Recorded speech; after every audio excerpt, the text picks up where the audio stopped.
I've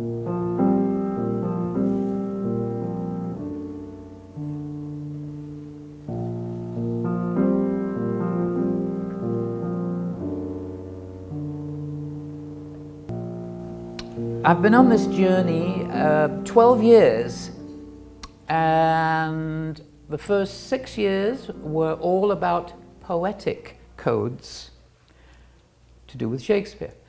The second 6 years, just now completed, was all to do with mathematical codes. And so you've heard that, about this conference, CPAC, where I gave a presentation, and that was all about the math.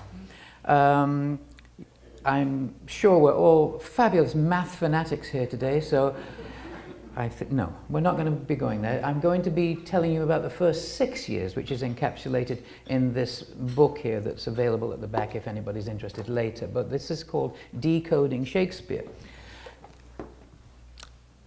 In that journey, it's very interesting.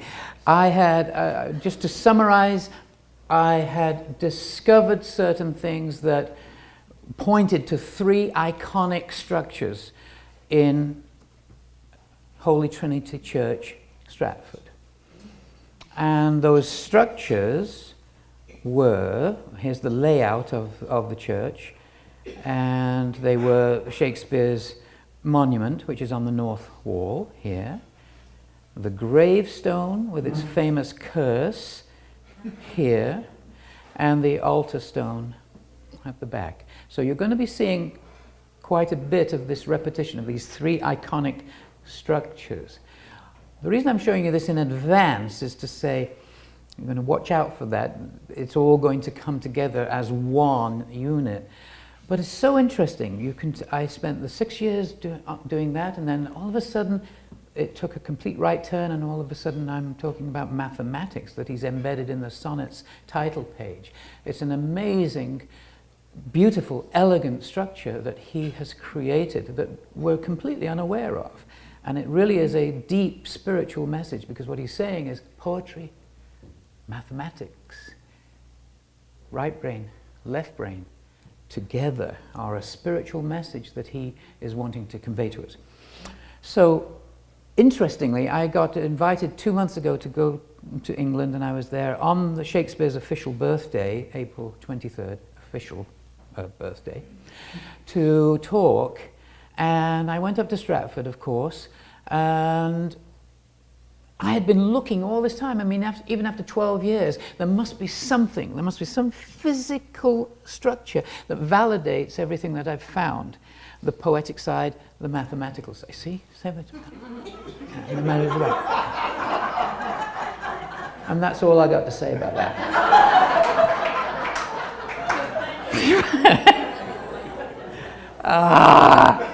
Okay. So I'm there in Stratford, and I see it. You know, everything that has been given to me, and it's been given. It's a gift. It's a beautiful joy to be working on this, and it all comes through intuition. And I don't mean to sound as though, oh, you know, I've got finely tuned intuition. For some reason, my intuition on all of this has been guided. My intuition in daily life is forget about it. But on this, I'm in the church, and I go, I know there is something. Those are the 3 icons that you're going to see a lot about: the monument, the grave, the altar. And here, I walk into the church, and my intuition is going, yes, go here, go here, go here. Here, at this point, something is drawing my attention. And this is only just 2 months ago. After 12 years, I'm thinking, there must be something. So you're going to find out what it is. It's a structure that nobody knows about. It's a monument and an altar and a tomb. It takes up an entire wall. And what it says is in 4 languages: Hebrew, Greek, Latin, and English. And each of them holds a beautiful secret that ties the whole story together, that I'd already proven to my own satisfaction the validity of what I was finding, and I'd had to go and prove it scientifically, which you'll see later. But all of a sudden, there it is. And I come home and literally was able to find that this is pointing us to exactly what it is, because that layout again, that's where it is. That X is marking where this monument is. Here, in the soil underneath it, in 1889, they were renovating the church and they found an old missing altar stone. This wasn't found until 1889, right under that monument. And it was brought back up and moved to the place where it occupies now, the Holy of Holies, the most sacred spot in the church. Now, I already knew that that was significant. I just hadn't found this monument here that was telling us about it. It was a way for Shakespeare and his accomplice at the time to tell you this is where it is, because there's a code hidden in this monument on the right, and it's telling you, look underneath me. But it's been 400 years now, it's 400 years later, and no one had looked, no one had seen. They happened to find it by accident when they were renovating the church. There's the monument, and there's the grave. So, I knew I had to get to all of those three, but specifically I had to get to the altar stone, and it's, when you approach the church, you're told, you see right away, there's no two things about it. There's 24-hour CCTV in operation. There's a... Whoa! Sorry, wrong order on that. That should have shown that. But there's a 24-hour surveillance, and there's a forensic system that sprays you with a chemical if you get near the altar, or yes, I mean it's roped off. I mean, obviously sometimes they let people through, but not to the altar stone. So they're very serious about keeping this under wraps. Don't risk it. 100% conviction rate in court, it's telling you, and I'm thinking, oh, I've got to get there. So now I'm going to tell you the story of why I had to get there. Because I'm really getting ahead of myself. That here I am. Playing the piano on Shakespeare's birthday 5 years ago, 2012. Here's the gravestone right behind the piano. There's the monument above my head, and here's the altar stone that I'm about to break into.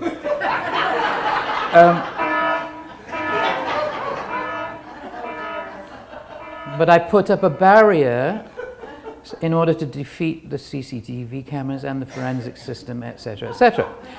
By performing a concert. But I am getting ahead of myself here, so I'm going to show you now why.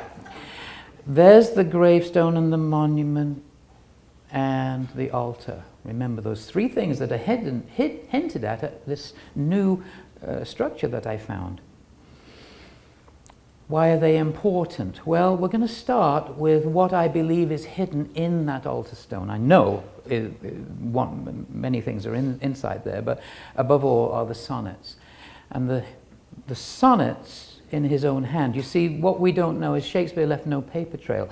There is no paper trail. There are no plays, no poems, not a letter, not a line, not a word in his own hand. Only 6 very shaky signatures that even handwriting experts can't agree are all by the same person.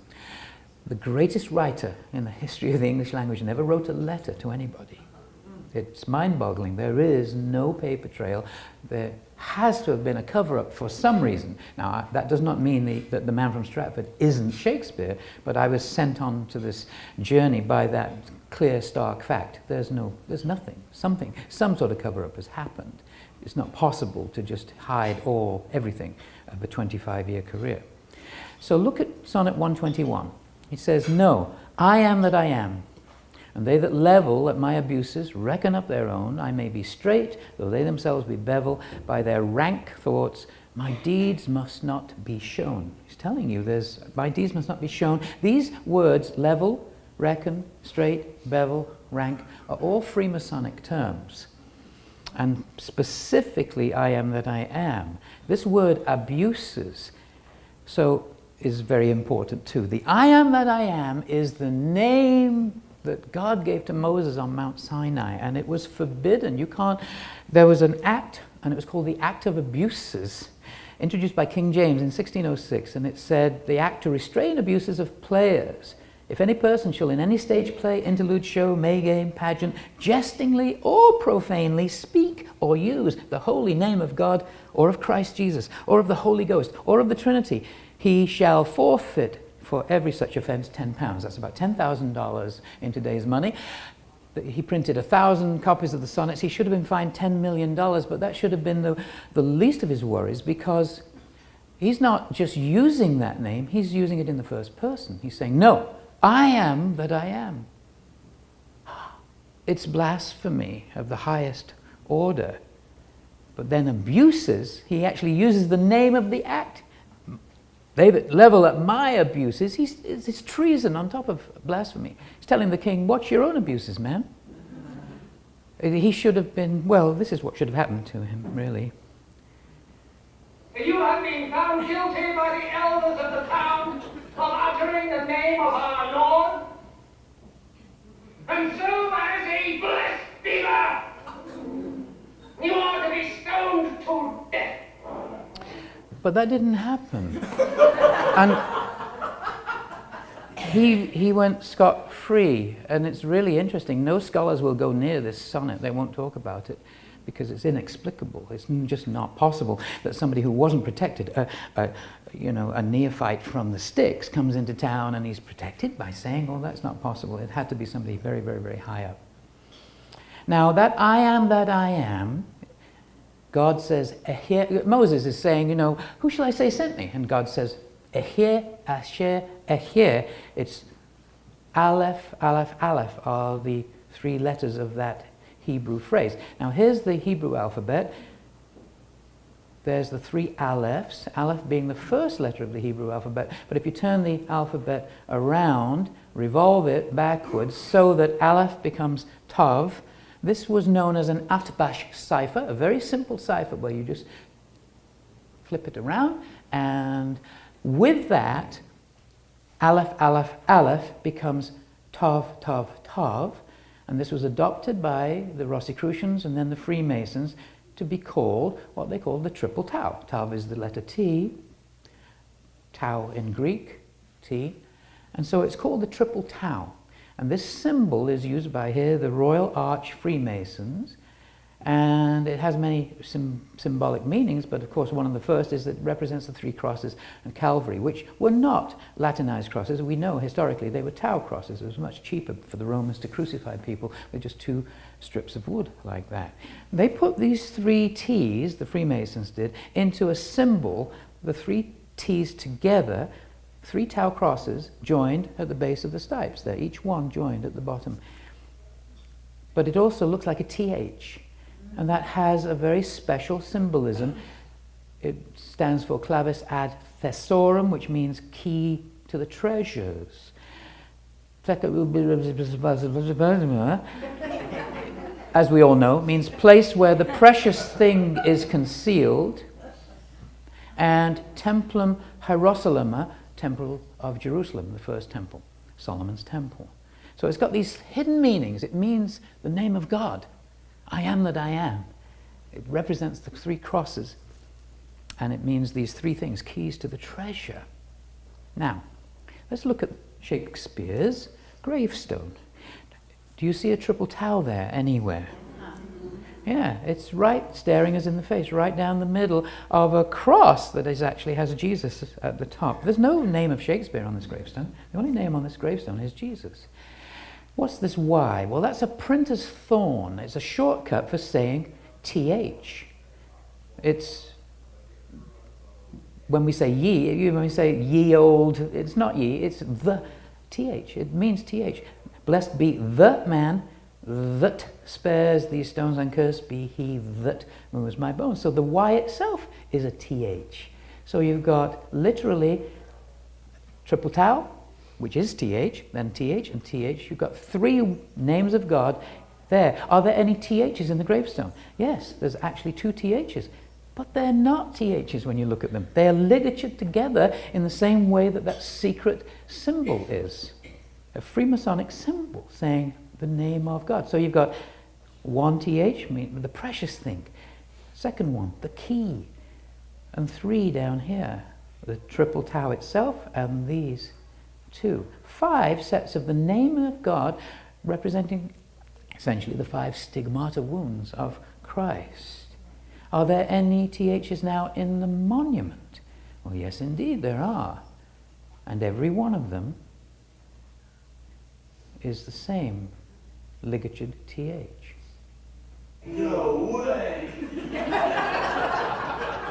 And there's other ligatures here in the middle. Me, the letters M and E are ligatured together. What's he saying? I am that I am. Me.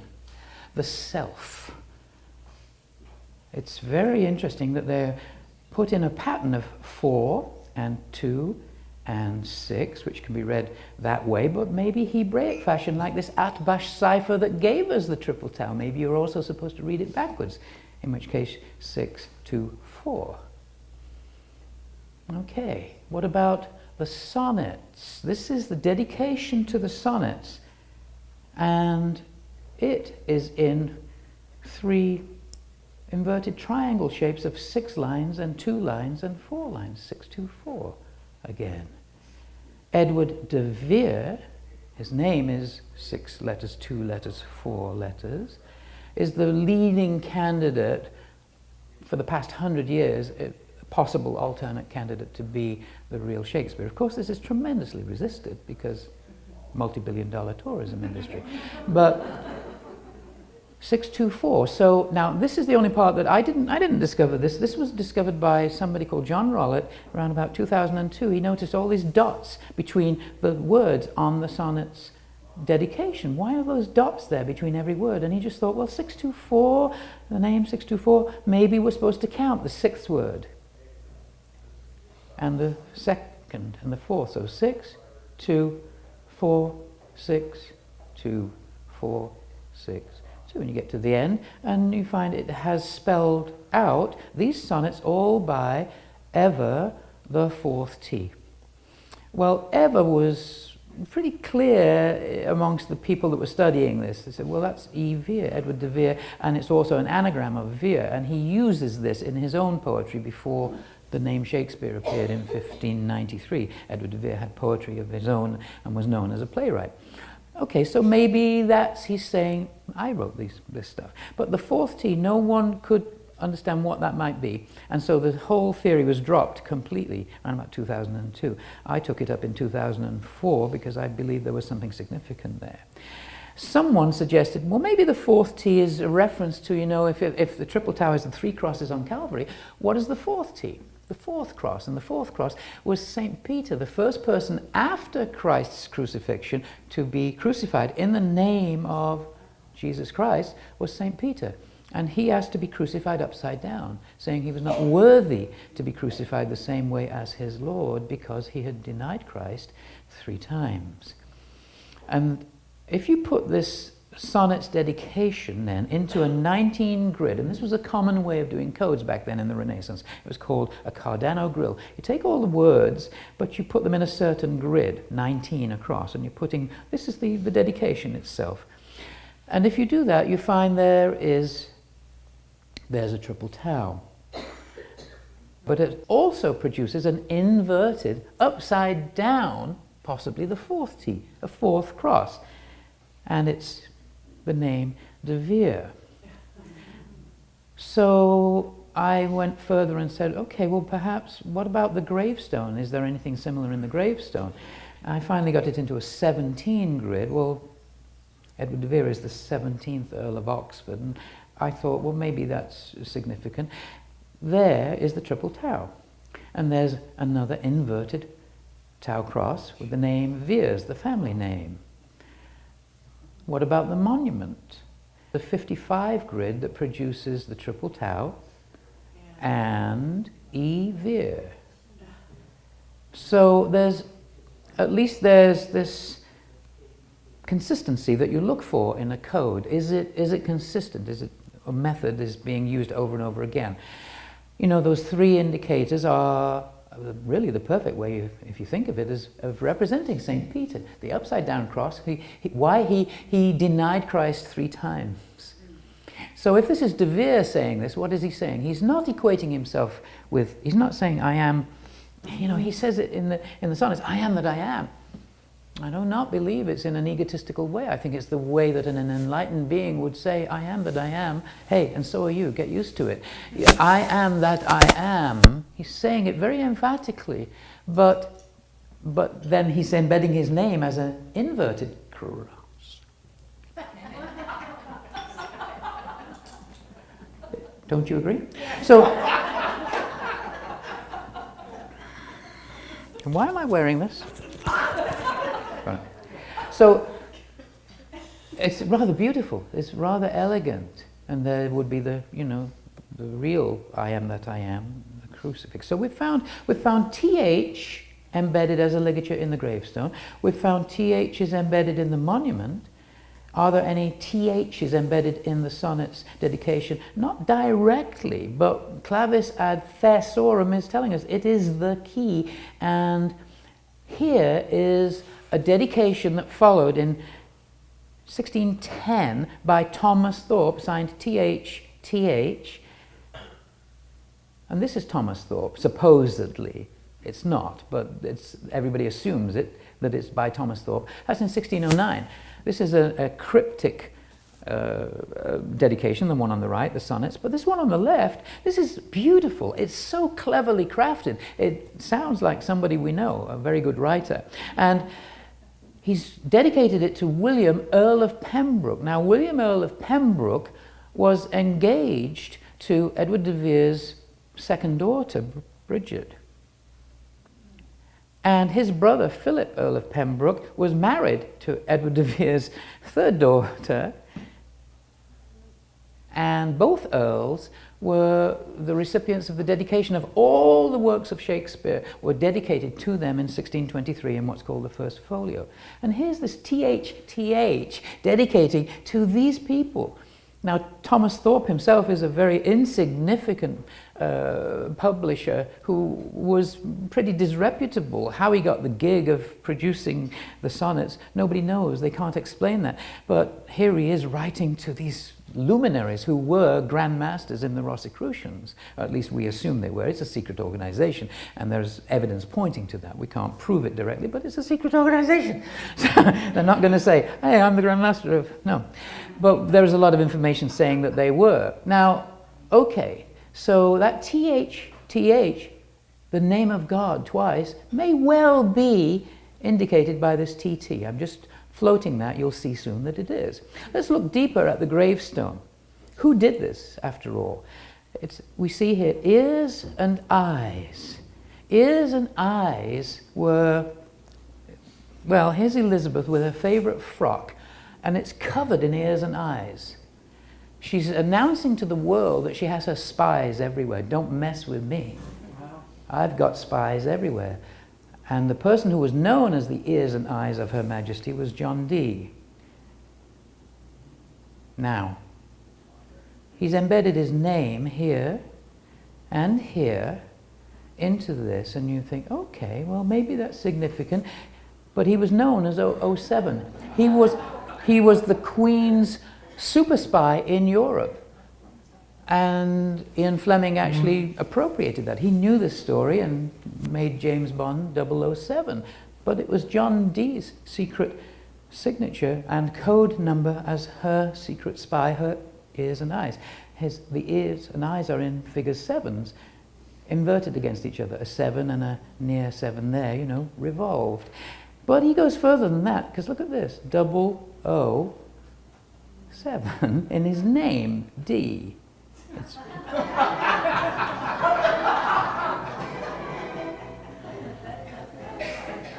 It's very clever and very humorous. All these codes that he's embedded they're a joy. They really are. I mean, he's a clever guy. And he is the leading mathematician, the leading cryptographer, the leading spy, the leading everything if there's one other name besides Shakespeare during the Renaissance who is the Da Vinci of the time, it's John Dee. But he was very maligned, and history has not been kind to him. I think they will take a new view of him once this information gets out. Because John Dee, and here's why he was maligned, was communing with angels. And for 8 years, he communed in Europe while he was spying with angelic beings. And of course, that was not looked on well by the church. It was considered, you know, he's a heretic. And the angels brought something to him. They would always tell him in advance. He was a very pious individual. Fast and pray. We're going to have a session. He had what was called a scryer. Today we would call a psychic. And they would say, on such and such a day we're going to have a long session. And they told him in advance, all this is written in his diaries, June 24th, prepare yourself. We're going to have a long, long session. And they basically transmitted to him June 24th, 1584, which is, by the way, 624. They transmitted to him what has come to be known as the Enochian tables. It took more than a day. These letters were coming to his scryer in flames 60 feet high, and then he was relaying them to John Dee. John Dee himself was not, he couldn't see. He wasn't, what's the word? I'm lost for a moment. He was not... Right. What is it? Why have I lost that word? He couldn't see. He wasn't clairvoyant.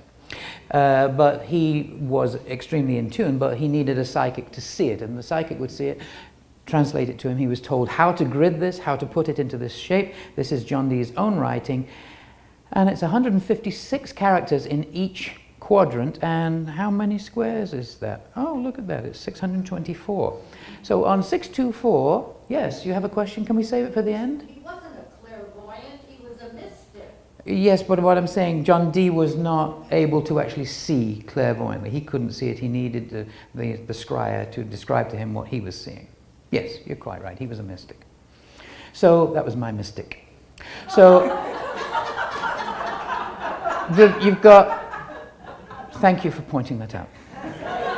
We've got 624 characters transmitted to him on 624, and we've got all this other 624 going on. Is there a connection?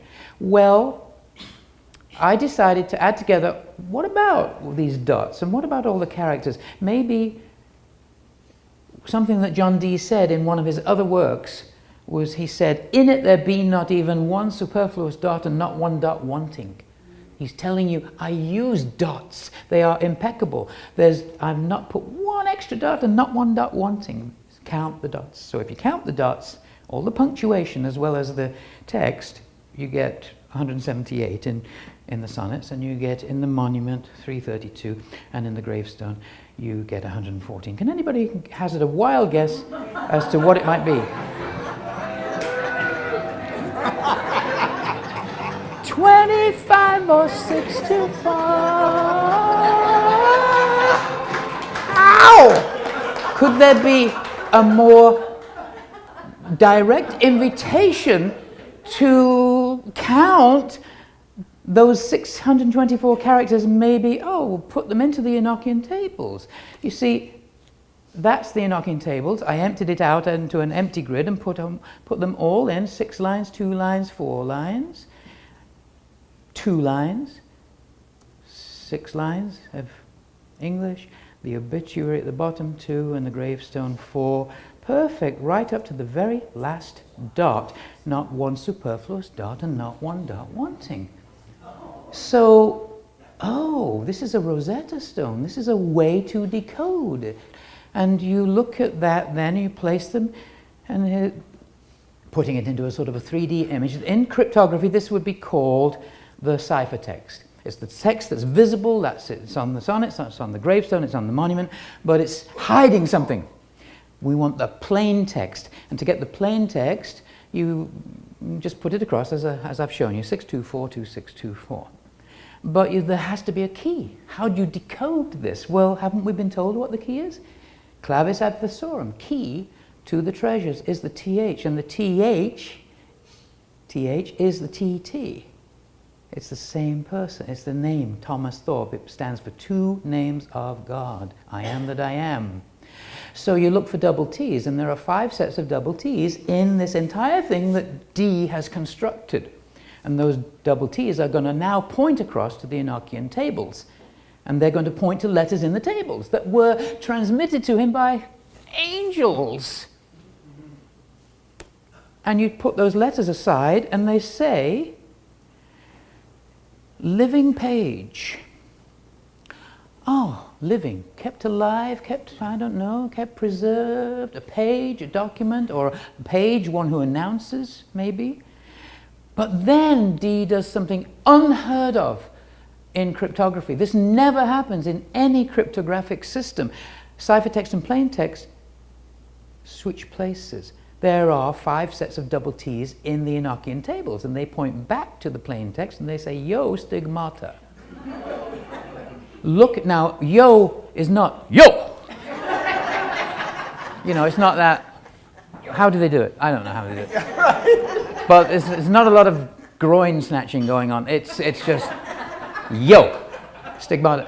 It's a medieval word, and it meant really look at. It didn't mean just look, it means really place your attention on. Yo, really look at the stigmata. Stigmata, wounds of Christ. There's a living page, look at the stigmata. Ah, okay.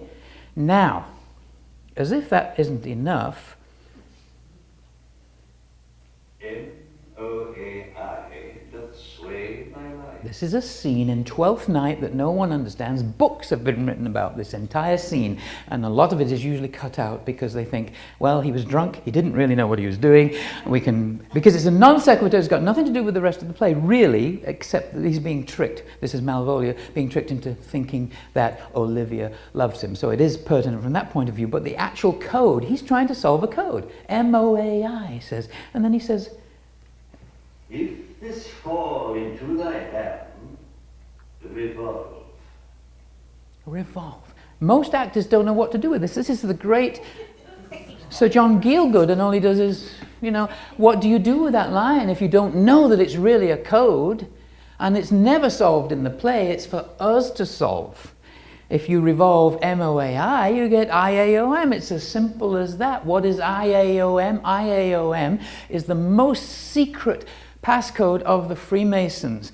And it is an oath that they take under pain of death. And only now, through the internet, can you find this one book that reveals this by an ex-grandmaster who's decided, I don't care, I'm dying anyway, and I'm going to write it.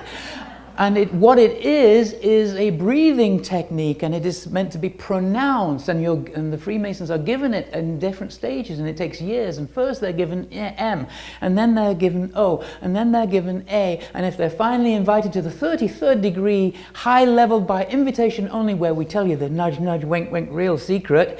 I'm not a Mason, I'm just, otherwise I couldn't tell you. But you know, you can research this now and say, oh, well, that's what it is. And here he is in the play telling you, revolve. They must have been so upset with him. He's giving away their most important secret. And IAOM is a breathing technique, a pranayama technique that is meant to be breathed and sounded. I is sounded E. The A is sounded Ah. And then Om. It sounds very much like something. Okay, so that is embedded in Twelfth Night. So you're looking at, okay, we've got 426 that way, maybe 624 that way. We've got 624 that ends up as 426 in the gravestone and the monument. And this thing that I just found 2 months ago is structured as 426226. Huh. Well, what if 624 really is that June 24th, that when the angels revealed the Enochian tables to John Dee? Maybe it's a date as well as a secret code. 624 is the summer solstice. It was celebrated back then on June 24th. Now it's 21 or 22. But back then it was always celebrated, and it still is today in some Scandinavian countries, celebrated on the 24th. The summer solstice, Midsummer's Day. I think he wrote something about that. It's the point when Gemini is cusping into Cancer with this symbol, the 69, which is the perfect symbol for revolving, and it still says the same thing, revolve. And the Freemasons use it as their symbol. Royal Arch Freemasonry has that symbol up at the top. It's when the sun is at its highest point in the equinoctial cycle, and it starts to then come back down. That's their symbol, to say the absolute pinnacle of our belief is all wrapped up in the astronomy. It's also the feast day of St. John the Baptist, who's the patron saint of Freemasons. And it's also the night Edward de Vere. Oh, how'd he manage that? Yeah. Revolve. Okay. Revolve 426, April 26. What is April 26? This is Shakespeare's, or Shaxpere's, the man from Stratford. This is his baptism certificate, April 26.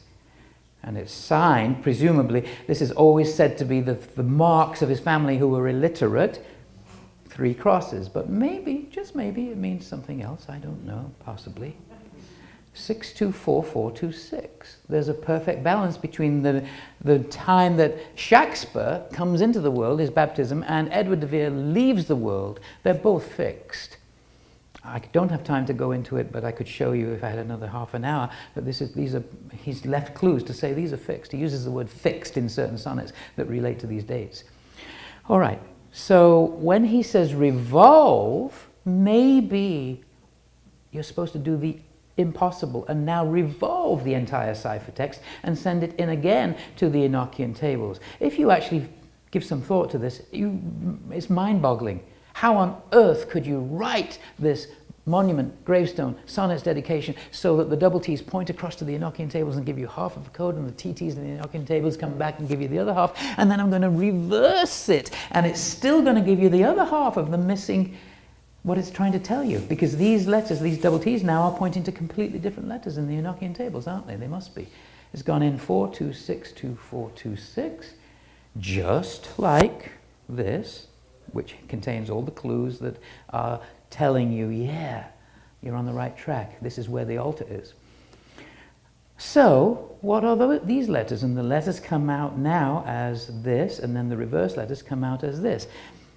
Well, IA is half of that MOAI, the sacred secret password, the name of God in a pranayam technique, and ET is Et. It's the Hebrew pronunciation of Aleph Tav, the beginning and end, the Alpha Omega. I am the beginning and the end. So he's put a part of it in each half of this. Davar is the Hebrew word for word, sacred word. And IHS is the sacred word. It's the Christogram, the symbol for Christ's name. It's all there. The sacred word of Christ, the sacred word of IA, Et. I am the Alpha, the Omega, the beginning and the end. And it's all been hewn. Hewn is a word that is only used to mean cut out of stone by D. He's cut it into stone. But he's so clever that it forms, if you run this into an anagram software, it gives you one possible answer. Only. Modern anagram. I have hewn desiderata. I have cut into stone, Latin, desiderata, what I want you to know, my desires. I've cut into stone what I want you to know. But it rhymes with the first half. Living page, yo stigmata, I have hewn desiderata. It's a Shakespearean rhyming couplet. He's telling you, I've left, well, now so what is, there's a living document left, look at the stigmata wounds where I have cut into stone what I want you to know. What can that be? Nothing but, where are the stigmata? Well, they're in the stained glass window, yeah, but underneath that stained glass window, the only place where the stigmata are is on a consecrated altar stone.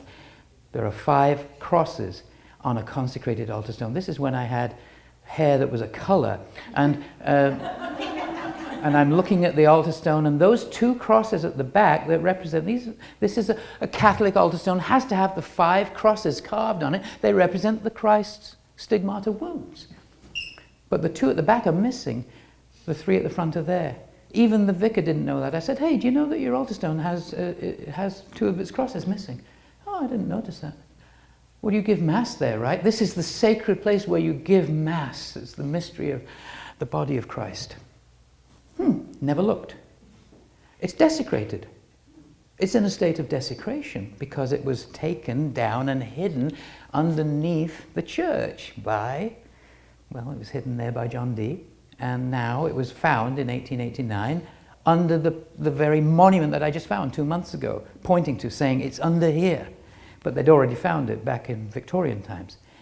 3 crosses. There are 3 crosses on the surface of that stone. Here I am, having wheedled my way in to manage to get access by doing them a lot of favors, and I'm taking a photograph of something that shouldn't be there. That's the altar stone, and it has another cross on the side. That cross should not be there. It's a different design, it's a different style, it's a different size. It shouldn't be there. Oh, there are 3 on the surface. What's the one on the side? 4th cross, maybe? The 4th T? Oh. And there it is, blown up. And until you blow it up, you can't see that there is a tiny, tiny, tiny 5-pointed star in there. I could feel it with my finger. I couldn't even see. You can't even see it with the naked eye. I'm there. I'm taking a photograph of it, and I'm pointing. It feels like a diamond. It's embedded in the stone. It's sharp. That's De Vere's heraldic symbol. It has a 5-pointed silver star in it. In the heraldic symbolism of Edward de Vere's coat of arms. And there is that 5-pointed star blown up about 25 times.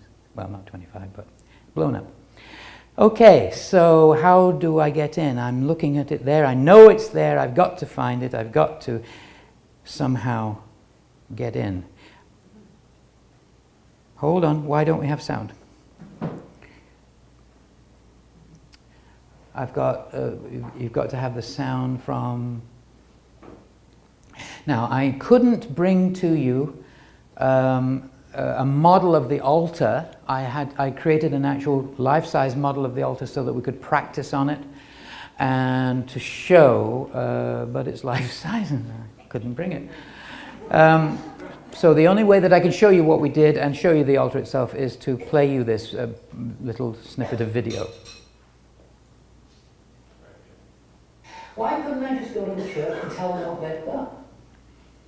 Tourism. Stratford alone brings in over $500 million a year. Academia, out of about 100,000 universities and colleges worldwide. You know how many give courses in Shakespeare authorship studies?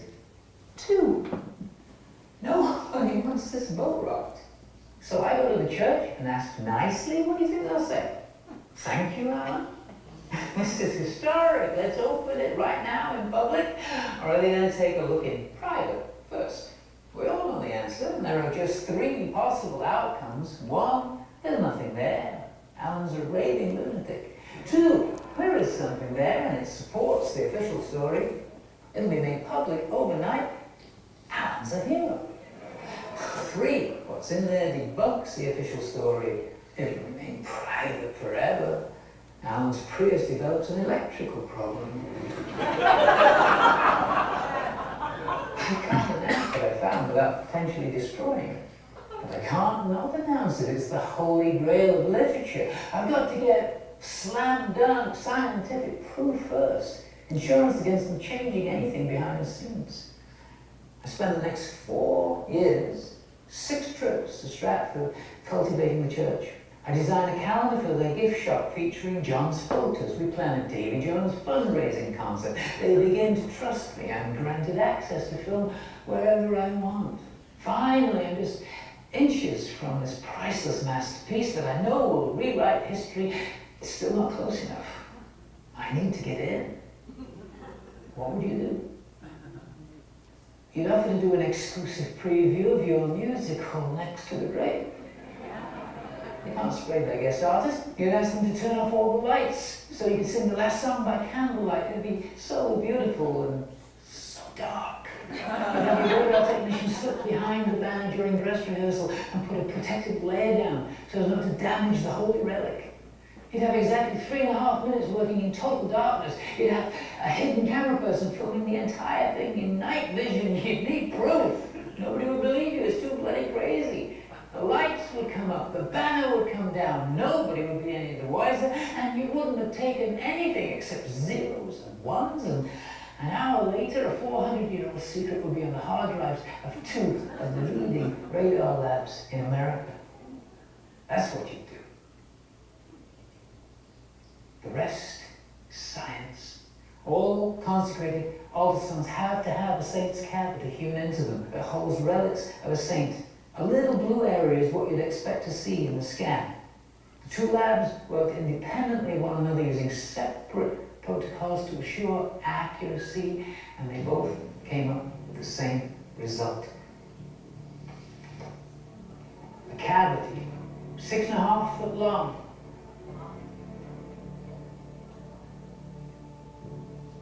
7 inches deep, 12 to 30 inches wide. It's 250 times the size it's supposed to be.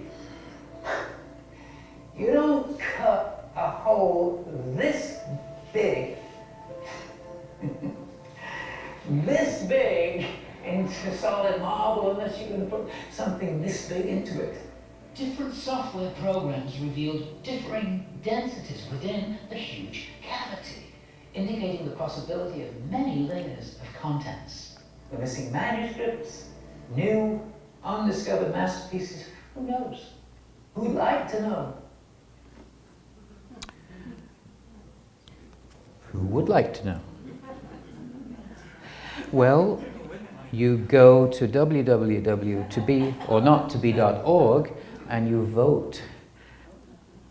There's a mechanism there that says, yeah, I want to know what Shakespeare left for posterity. Or no, I'm not interested. Let's leave it another 400 years. Because the only way is because it's protected, of course, by this massive, massive tourism industry and this huge business of academia that teaches a myth, and it's not easy for them to shift gears and say, oh yeah, by the way, we made a mistake. He's not the guy. And look, it may well be that what's in that altar just proves that the man from Stratford is Shakespeare. But it might be something different. And whatever it is, it's important. And I'm asking, how are we doing for time? Time. In that case, I've got just time to play what I actually played while we were stealing the innards of the So I was playing excerpts from a musical I wrote at the beginning of this whole journey, because I thought that was it. When I got introduced to it, I thought that's what I'm going to do, write a musical. And it's only, what, 8:30? Okay.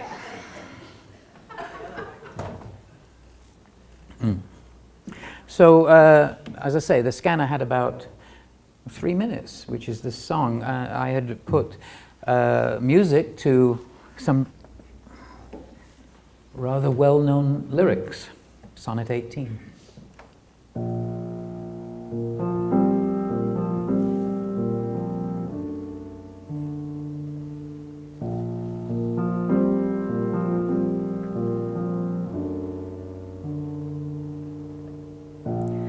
Shall I compare thee to a summer's day?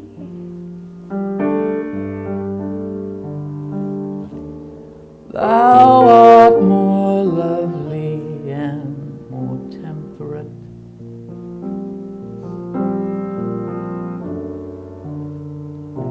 Rough winds do shake the darling buds of May, and summer's lease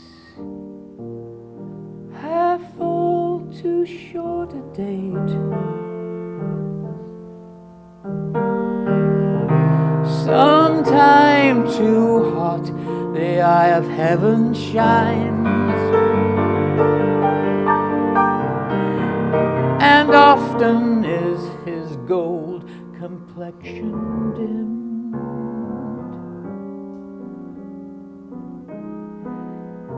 And every fair from fair sometime declines.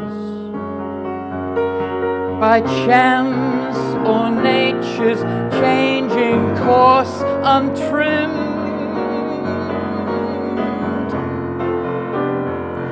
But thy eternal summer shall not fade,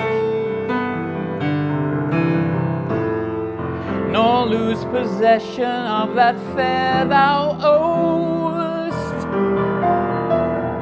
nor shall death brag thou wanderest in his shade, when in eternal lines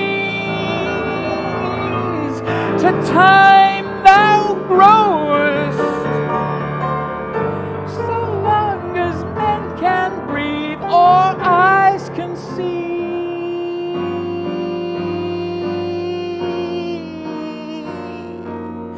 So long lives this, and this gives life.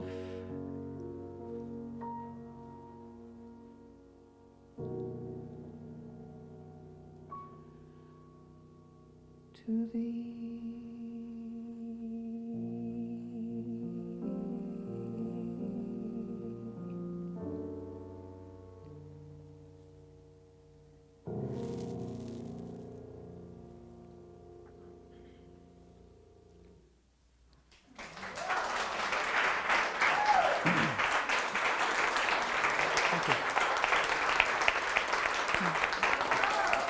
Thank you.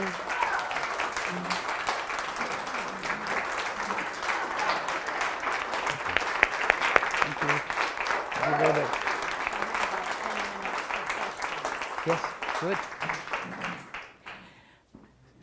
Thank you very much. We have about 10 minutes for some questions. Great.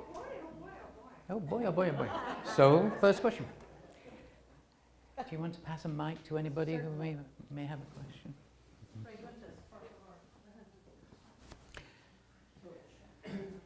Just the way my curiosity runs. Yeah. In American English, June 24th is 6/24. Yeah. Nearly the rest of the world is 24/6. Yeah. How is it in England? It's now the reverse, but as you saw in the baptism certificate, it's actually, in that time, they wrote it 426.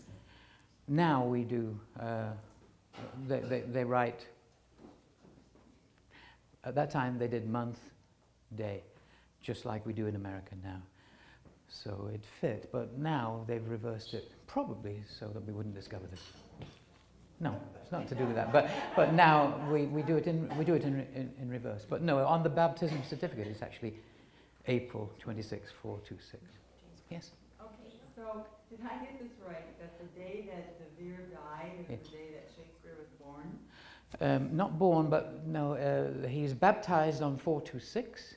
From that, we glean that the birthday must be 3 days earlier, 423, which is when we celebrate it, because typically babies were baptized 3 days after they were born, and that they just chose that to say, well, that's St. George's Day. So 426 is that essential part of the code, refers to the man from Stratford. The 624 part refers to the reverse of it, the real, and that is when Edward de Vere died. But he didn't die. I mean, he faked his own death. So, but you have a hunch that this De Vere really did a lot of the writing? Yes, you could say that. I know it's a huge, big leap. If I had time to give you another presentation, I could show you everything that were over and over again. The fact that De Vere's name is embedded in the monument, in the grave, in the sonnets, that's one thing. But you could say, well, it's still not proof. But he's done it 25 times over, all over the place. De Vere, De Vere, De Vere, De Vere, De Vere, De Vere, De Vere. De Vere means, I mean, wrap your head around this. It's all pointing to the Holy of Holies altar stone. You know what Hebrew is for Holy of Holies? De Vere. Wow. The word for the Holy of Holies in Solomon's temple in Hebrew is pronounced De Vere. It's derived from davar. So you've got to then say, well, wait a minute. That's 2,000-3,000 years old, that name. What's going on here? Is he just some guy that came here with John Dee and did they just say, let's... No. De Vere, his name means both the Holy of Holies and in Latin it means the truth, Vere. it's an incarnation. It's someone who came with a deep message to tell us. Yeah. I mean, Is John Dee a contemporary of William Shakespeare? yes, John Dee and Shakespeare from Stratford. I say Shakespeare because that's how his name was spelled and pronounced. And De Vere were all contemporaries of each other. It's just that the man that we're told it is the man from Stratford. But there is no actual physical record that shows that. Well, I may have missed it when you were telling about or the authors of the 4 different icons that you talked about. So the last one was the monument, was Hebrew, Latin, English, and Greek. and Greek. Yeah, Greek too. Who do you think, or who do we think authored that, or Yeah. was it authored in series, and what year? And then the same Good. thing with the monument, and the Gravestone. gravestone. Since the monument and the gravestone and the sonnet's dedication add up to 624 characters, and the 624 characters of the Enochian tables is what decodes it, I'm left with no possible explanation other than that John Dee must have written this. He has to have. I mean, or somebody wrote it to match the Enochian tables, but he's the obvious one because he's the leading cryptographer of the time. As for that new monument that I've discovered, when you add together the Hebrew and the English, it's 624 characters. And if I had time, I would show you that when you place that into the same way, place that into the Enochian tables, it gives you another message. So those were all put into place while Dee was still alive. Yeah, and that- then he that- buried the altar. Yeah. The new one was, the guy, Richard Hill, died in 1593, which was exactly the same year that the name Shakespeare appeared. I believe it's all fixed. It's all part of it. It's all to give us a wonderful treasure hunt, a wonderful game. The game's afoot, he says, you know, and he's telling us that, and that's even part of it because the foot is part of the mathematical part of it, where he starts talking about the math of it that's hidden in the in the sonnets, which I didn't have time to get into. Yes, Tim, this will be a good one. Oh, he's a black belt in 5 different disciplines, so oh, the time's run out. So thank you. Alan, absolutely fascinating presentation. 2 questions. The first is, how do you get into that altar stone? Does it lift off? Do they have to cut into the back? It's cemented into the altar stone, into the altar structure itself. You can't get into it. You'd have to pass an act of parliament, which is why I'm asking you all to go to there and vote. We've got to get numbers. It's only by numbers are we going to get the power so that Oprah can show up on their door and say, do you know 10 million people? No, seriously. I mean, that's the only way. It has to be a story. And the only way it gets to be a story is through numbers and numbers.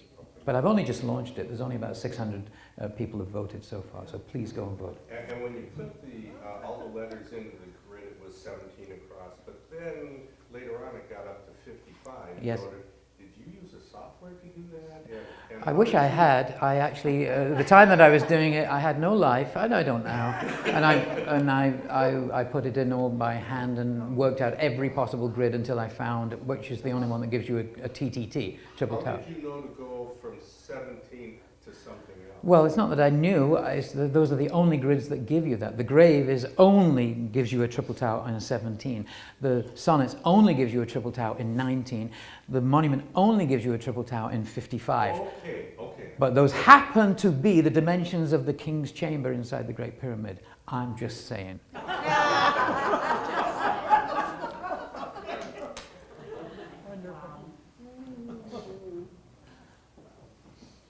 read somewhere that the reason that he did not reveal himself to Vere is because he was married into a family that would have Yeah. done serious physical damage to Yeah, you. William Cecil and Yeah. Lord Burleigh, yeah. Well, I don't know if they'd have done physical damage, but they certainly had a hand in defaming him, and they were at odds. Polonius is a caricature of Burleigh in Hamlet. It's known that Burleigh really robbed him Edward de Vere was born as the 17th Earl of Oxford, literally the wealthiest nobleman in the land, and Burghley was his ward. When his father was poisoned, the 16th Earl, to bring Edward into the court, and Edward then is a ward of court of William Cecil, who was the Queen's basically Prime Minister. Didn't have that title then. And they robbed him of all his lands, basically. But not all of them, but I mean, he ended up, he literally, all he wanted to do, he sold his lands in order to put on plays. He was the ultimate patron of the arts. Not just his own, but he put on plays by Kidd and Dekker and Johnson and Marlowe, and he was the guy who, anybody wanted to get something done, they'd go to Edward de Vere, and he actually bought a salon called Fisher's Folly in London, where they all gathered. He was the patron of the arts. This is why I feel so passionate about it. He's got to be known. He was the person that was the literal, you want to put something, I don't care about my lands, sell my lands, let's put on this play. He's fabulous. He died almost in penury. Oh, wow. Yeah.